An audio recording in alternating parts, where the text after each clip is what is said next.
It's the Jeremy Haselwood Show. What's good? What's good? Let's get ready to go.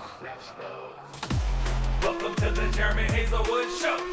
Plug in, turn it up. Let's go. Hey, hey. Welcome to the Jeremy Haselwood Show. Push play, let it roll. Let's go. What's good? Welcome to my show. In 3, 2, 1. Let's go. Welcome to today's episode where we will be talking all about disaster response fundraising. This is how to build a disaster response fundraising program. But before we get started, make sure you tap, click, or smash the follow or subscribe button so that you'll be notified when each new episode drops. Today, we have a lot to go over, and this is an episode that is very near and dear to my heart. I'm actually from the state of Oklahoma. That's where I was born and raised, and come from a land where there are a lot of tornadoes. Man, I live in Atlanta now, and just, over the years, I've seen so many disasters ravage different parts of not only the country, but the world. And with my experience in fundraising, serving nonprofits, I find that so many times nonprofits do not have a plan in place whenever disaster strikes. We treat disasters like they are an if and not a when. Disasters will happen. I want to make sure that you are ready. And that's why today, if you follow the tips and suggestions, you're going to be so much more prepared when it comes to disaster response fundraising. Let's talk about why this is so important. For one, it saves time. When a disaster happens, it doesn't matter what kind of disaster, whether it's a flood, a fire, hurricanes, blizzard, whatever the case may be. It could be an explosion, something unimaginable. Whenever that happens, it is chaotic. Most people are not prepared. Like, how can you really be fully prepared for natural disaster or a disaster of any kind? It's hard. You know it might happen, but the more prepared you are from a fundraising standpoint, the more time you can save. Because when we look at the impact of when a disaster first strikes versus the time that elapses afterwards, the time that is closest to the disaster is the time where you will raise the most money for your organization. And I don't want you to approach this through a lens of being opportunistic during a disaster, because that's not at all what this series or this program, this episode is about. But it is about you being a nonprofit and you having needs and being able to respond and serve the communities that you serve during a disaster.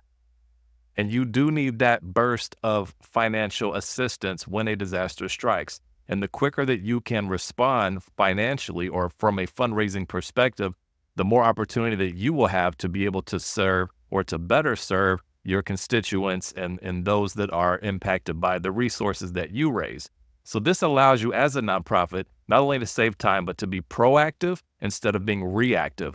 Because I have seen countless times a disaster happens and then clients are scrambling. We don't have an email in place. We don't know what to do. Should we post on social media? How can we get an ad campaign set up? There's so many questions that you're trying to answer, along with just how do we implement our services and how do we support the communities that we were set up and designed to serve in the first place. There's so much going on. So it saves time. You're proactive instead of reactive. It maximizes that giving impact. And then amidst the chaos, it does create some kind of stability for you as an organization, because you have peace of mind knowing, okay, if a disaster strikes, or rather I say when a disaster strikes, we're ready to go. We have a game plan in place and we can implement that within minutes instead of hours or days. If that sounds like something you might be interested in, just keep on listening here. The first thing that I would do, and this really does require you to take some time out, put some time on your calendar to make sure that you take care of the important planning aspect of this, even boiling it down to a SWOT analysis. And SWOT is strength, weakness, opportunities, and threats. And do a SWOT analysis of your fundraising program. So a strength, like what's already in place for your disaster response fundraising. If there's nothing, then maybe you don't have that as a strength, but maybe you have somebody on your staff, or maybe you're the person that can put it together. So let's look at our resources, and maybe our resources, our personnel are the strength. We have the know-how to do it. If that's not, get with a consultant, get with an agency, somebody to help out with this. The weakness, like what's hurting or slowing you down during your disaster response planning.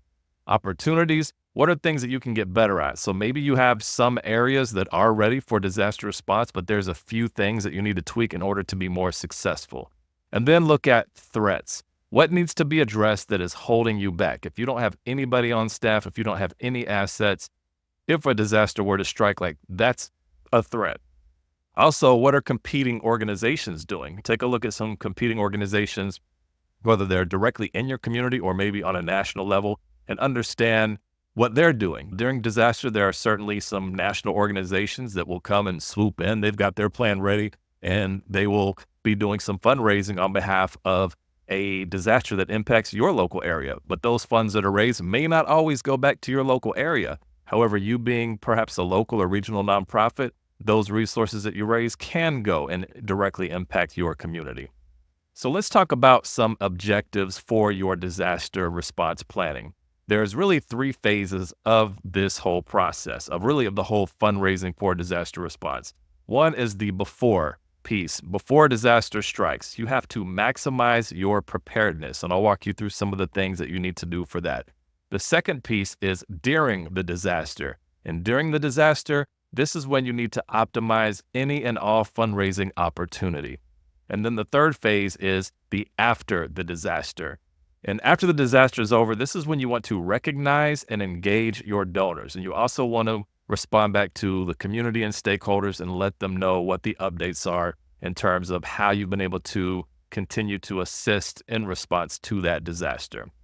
So when I look at 2 different kind of strategies for disaster response, the first one is to enact speed. You want to create a plan and assets now to minimize the delay in the deployment.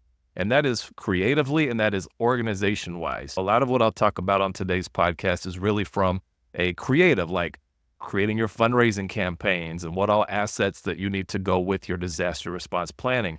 But in addition to that, and really hand in hand with that, is an organization. And I'm not going to get into that on this podcast because the organizations vary so much, and I'm not the organizational expert on your nonprofit, but I do challenge you that as you're creating this fundraising plan, that as an organization, we recognize what the roles are in disaster response. Who is assigned to what? Who's assigned for services? Who's assigned for marketing? Who is the point of contact for the media? All of these different things. Who's going to deploy emails? So you need to understand all this, not just from fundraising, but as an organization. The second strategy is what I like to call build and bridge. So before a disaster strikes, you're building your audiences up. And this is through email acquisition. This is through your social media audience. This is you collecting mobile phone numbers so you can reach out via SMS text messages. And then you want to bridge that audience. So you're building them up just through your natural email acquisition program. And I actually have a whole episode on that during the season, so you can learn all about email acquisition in that particular episode. But those different tactics will help you have an audience, so when it is time to deploy and mobilize your disaster messaging, it's already in place. So that is the bridge part. You're building up your audience, and then you're bridging it over to the marketing and the communication of your disaster response program. We are going to get into, before a disaster strikes, what are some things that you as an organization should be doing? The first one is growing your email list.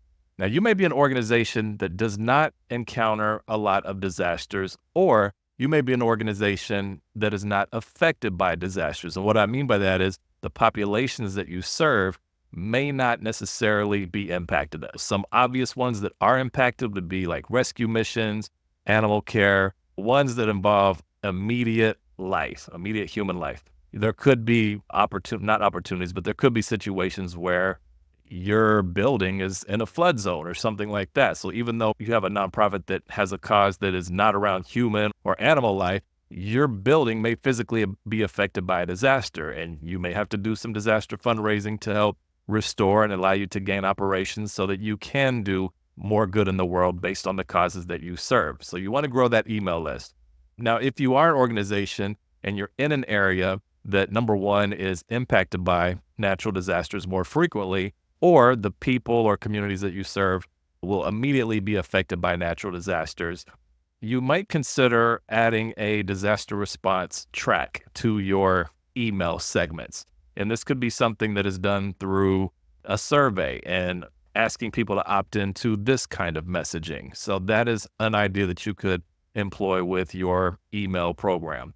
I'm also doing other email acquisitions, organic, having boxes that pop up on your website that are asking people if they want to be notified during disaster or learn about disaster preparedness, things like that. You can download a PDF of disaster response tips. And this could be something very popular if you're in an area that's impacted by tornado season or hurricane season or something like that.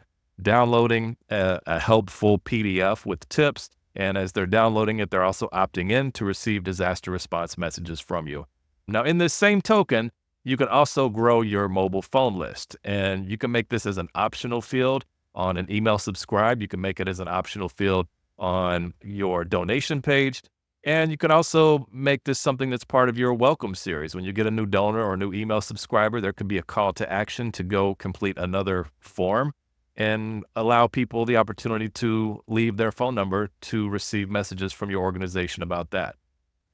So you also want to email subscribers every now and then, if they are on this separate disaster response track, about things that are related to disasters, whether it's preparedness tips, whether it's maybe the services that you do offer, maybe it's walking through the day in the life of what you all do during disaster. And these are things that may be good to do when it's not disaster season. Just people understand what your role is with disaster and understand why you're a good resource and that you're able to respond to your community's needs during times of disaster.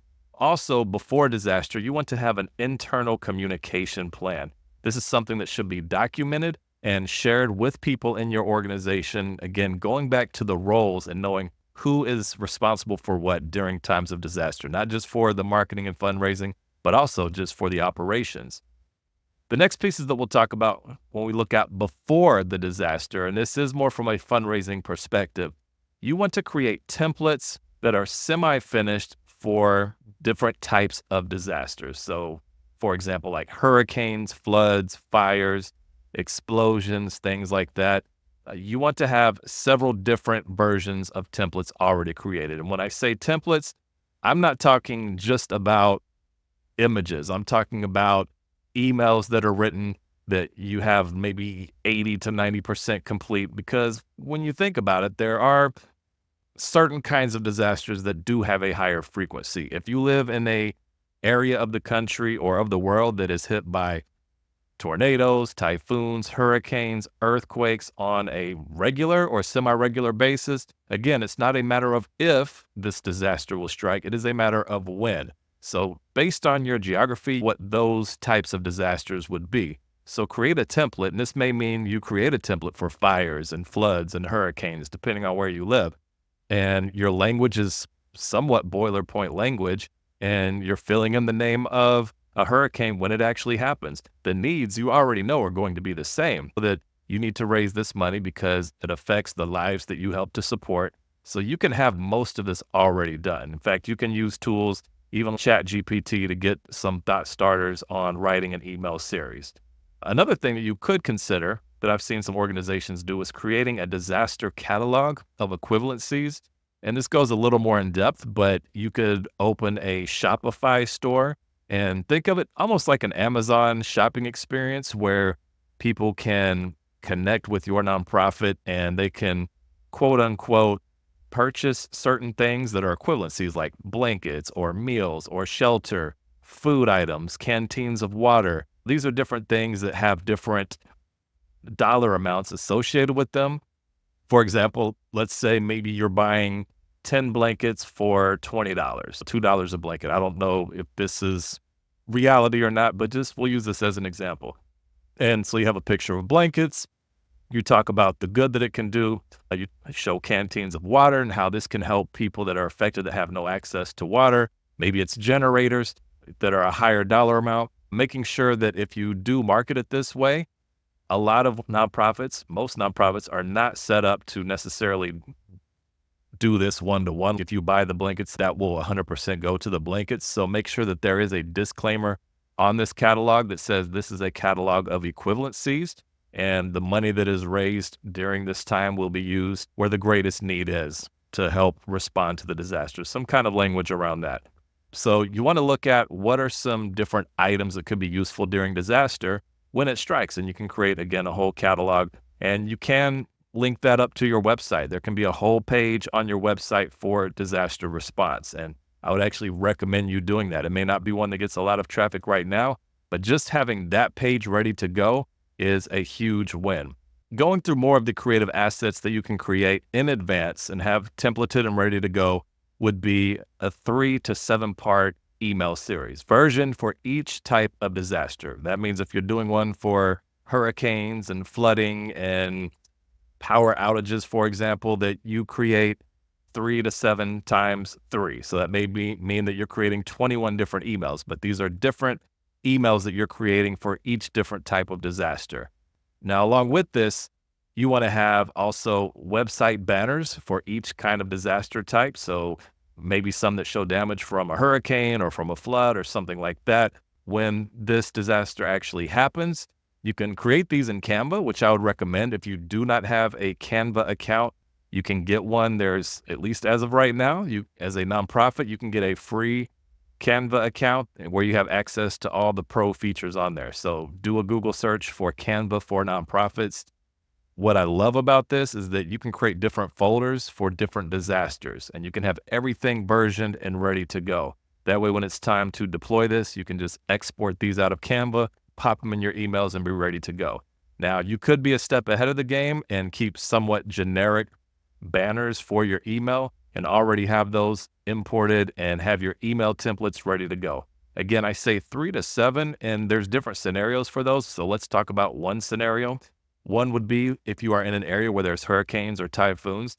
Generally, you have a few days heads up as to when that is going to affect your area. So when it becomes part of the news cycle and things are trending where you are directly in the path, maybe it's 3 days out, you can send that email out and let your donors know, hey, we're in an area where we're expected to be impacted. We just want to let you know we may need some assistance coming up. We're going to be all hands on deck if and when this disaster hits our area. So be ready. And maybe you're also sending out some disaster preparedness tips for people who are in your area, because your donors might actually be affected as well. So maybe that first email is some tips for your donors or subscribers to be careful of and mindful of, as they may also be impacted by the disaster. You also want to have a campaign donation page set up and versioned again for each disaster. If there's hurricanes, have that page versioned with some imagery of hurricanes and the copy on there versioned out for hurricanes. So you want that ready to go.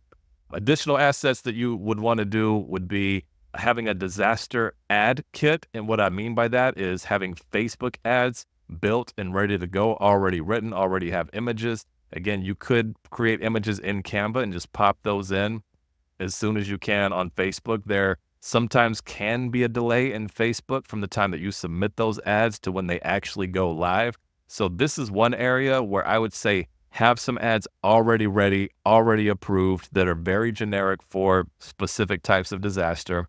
That way, when a disaster hits, you can actually turn those ads on. And in the meantime, while those ads are generating revenue for your fundraising efforts, you can create new ads that are more specific to that particular disaster that you're experiencing at that time. But this way, you win the speed game and you're able to unlock more generosity and really take advantage, not in a bad way, but take advantage from a nonprofit where you can actually better serve your community and those people that really depend on you. The other creative assets, again, like that disaster catalog I mentioned, having a Facebook cover image already for different types of disaster, having pre-written social media posts and images if you're doing like Facebook and Instagram. All of these things you want to have pre-written. Also, SMS text messages. If you are using an SMS provider, this is a wonderful way to raise funds during disasters. So already having this laid out. So I know I've gone through those a little bit separately. So let's run through each of these real quick. The different creative assets, you want 3 to 7 email series version for each type of disaster. You want website banners for each type of disaster, and website would be like your hero images on the homepage. Also, pop-up images, have those ready to go. You want to have a campaign donation page version for each disaster. You want to have Google and Facebook ad kits ready to go, a disaster catalog, Facebook cover image, pre-written social media posts, pre-written SMS messages. And I would also recommend an impact landing page. And we don't know what this is going to be just yet, but think about it like this. If there's a really bad disaster that creates a lot of damage in your area, and I don't know how to quantify that necessarily, so we're just going to say a lot of damage. What is very helpful for people who donate and even community stakeholders is to have what I call like a report back page. And this is something where you update it every couple of weeks or once a month, maybe over the course of 6 months or even a year, maybe the 1 year anniversary of that disaster happening. But what you're doing with this is you're providing updates to that particular page. And this gives you another reason to reach out to your donors and email subscribers and let them know, even though this disaster is gone, 3 months later, this is what we're still doing. And this is what you've allowed us to do. So it gives you another reason to affirm the donor for the gifts that they gave during that disaster. And also people may want to make additional gifts because they see their donations working in their community. So I would call this a report back page. You can have that up and really template it out and ready to go. Well, of course, that will fill in over time. The details of it will fill in over time. So these are all the things to do before the disaster. And that's like most of the work. Now, during the disaster, one of the things I'd recommend is that you have like a war room setting if you're able to. You may not be able to because your actual facility may not be operable. But what I've experienced in the past, that some of the disasters that I've been a part of, is it's an all hands on deck. We're all in a room where we have the different news stations on, we have our computers up, we're on social media, we're talking about what we're doing, boots on the ground, what our needs are, how people can help out. If we're able to get any images or videos, we're putting that out on social media. We're also, again, this is not the fundraising side, but the services side, letting people know where they can go to get assistance. So I would look at a war room type of environment. Also during the disaster, this is when you're going into all of those assets that you updated or that you created, and now you're updating them with specific details about this disaster. So at this point, 80% of that work, 80 to 90% should already be done. So again, we're gaining speed during the disaster because so much has already been created. And then you want to deploy those emails, deploy those website banners, deploy the online ads, deploy your social media posts. So during the disaster is when you're really heavy into the whole deployment piece. So that can happen over the course of a day, depending on the disaster, or several days. You have to determine what the nature of that disaster is and how engaged you need to be as an organization within that particular disaster. All right. Now, after the disaster, things have calmed down a little bit. Things are not back to normal just yet, but they're getting better. What you want to do after a disaster is, let me start with this. What you do not want to do after a disaster is not communicate with your donors or provide any updates. Like, to me, that is just borderline unethical. You've really raised this flag and had this siren going during disaster to raise this money, but then you don't even report back what's going on. And I think that's a disservice as a nonprofit. So if you are doing disaster fundraising, your disaster fundraising plan cannot stop the moment you get the gift. You have a responsibility as a nonprofit to reach back out and communicate with your community, with your donors, with your subscribers, what you are doing with that disaster. So my advice would be to follow up, do a follow-up email series after the disaster is over. It could be 1 week, 1 month, 6 months, or on the anniversary. It could be all of these. Maybe you do a 1 week update, 1 month update, 6 months, and an anniversary. This would give you several touch points, not only to let your email subscribers and donors know how you've been helping out, but it keeps you relevant. It keeps your brand top of mind, and it really connects with them to let them know that you still care. And again, that you're affirming the reason that they supported you in the first place. Now, if you get new donors during the disaster, I would also consider very seriously a disaster donor welcome series. So all those new donors, they've never given to your organization before, they gave through a specific donation page. You can build out a disaster welcome series. And this could be a general one. It doesn't necessarily need to be specific to the disaster. I would just do a 3 to 5 part email welcome series and just say, thank you for helping us during our greatest time of need. Here's what you've been able to help us do, and invite them to connect with you on social media. maybe share a blog post with them about your disaster recovery efforts, and engage them because they cared enough to help you out during a disaster. Also, after a disaster, you want to provide social media update posts, and it could follow a similar pattern or similar calendar as your emails. It could be 1 week, 1 month, 6 months anniversary. You could probably do it more frequently because it is social media. And then going back to that landing page that reports out the impact, I would update that pretty regularly, especially closer to the disaster, maybe a week out, 2 weeks, 3 weeks. It could be weekly. It could be every couple of weeks for the first couple of months. And then maybe you go to every month or every 2 months. Disaster response fundraising is not just something that happens when a disaster strikes. You should be doing this 365 days a year, following those 3 areas of pre-disaster and post-disaster. In the pre-disaster, you're looking at how to plan, how to prepare, how to engage your donors, and how to raise funds. Now, you're not going to raise nearly as many funds pre-disaster because the chaos is not there. The urgency is not there. But you can still put out messages in preparation for a disaster because depending on where you are, disaster is going to occur and it's likely going to happen this year, depending on where you are.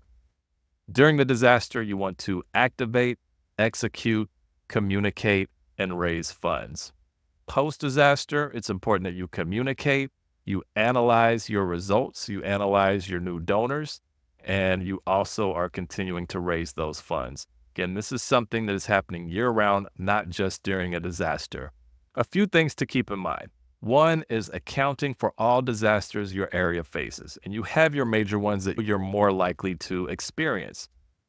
When you think about those, create your general disaster assets for other ones. So if you're in like tornado or hurricane or earthquake, you already know those are the ones you're most prone to. So if there is a fire or something like that's not necessarily a disaster that you experience very often, and maybe you never have. So you can create kind of general disaster assets, maybe not something specific to fires, but just general disaster messaging and how you need help. One other thing to keep in mind, and this is really like the summary of what I want to say the most. This takes time, but it is completely worth it. It is worth investing your time, putting in the week or two to create these assets. And again, if you don't have the resources within your organization, reach out to a consultant, reach out to an agency, reach out and have somebody help you with this because this is going to help you so much when a time of disaster comes. And if you're listening to this and you've ever been through a disaster, the value and the importance, you probably look back and said, I wish I had all of this together. And if you did, it would have helped you so much. It would have given you some peace of mind amidst the chaos. Also keep in mind that you have to create and load a lot of these assets for deployment in advance. If you're doing it the day of, you may run into some issues, especially like with Facebook ads, because those can take time to get approved and actually go live. The last thing to keep in mind is keeping documentation and your assets for your disaster program in one place. There's nothing worse than when a disaster strikes and you don't know where everything belongs. So this needs to be in a central location that is communicated within your organization. And at this point, all you're doing is just hitting the go button or updating some copy, updating a quick image, and running with it for your fundraising. That piece alone by itself is something that's going to save you time and headaches and heartbreaks when a disaster strikes. I also want you to remember, and this is a really touchy subject because a lot of your donors may be going through this disaster with you, and you may hesitate to do disaster fundraising because you don't want to offend potential donors. And I think it's okay. And I've actually seen campaigns where you have to be very intentional about the language that you use. It's something along the lines of, hey, if you're impacted, please take care of yourself. But if you are in a position to help, we really need the assistance. So keep those kinds of things in mind because it is sensitive, it is delicate. You don't want to offend your donors. You also want to let them know that you're there for them. If they can't donate, like that's fine. If you need help from us, reach out to us. And if we can help you in any kind of way, we're going to do that. This is an overview on how to create your disaster response program. I ran through a lot of different tips here. The crux of all this is being prepared and having this ready to roll out is going to help you generate more funds to have more impact with the cause that you care about the most. And that, my friends, is how to build a disaster response fundraising program. This is crucial to the lifeblood of your organization during a disaster. It allows you to raise more money and release more impact when you need it the most. And when the people and animals or your community needs it the most, you're able to show up for them in a way that you wouldn't be able to if you don't have this plan in place.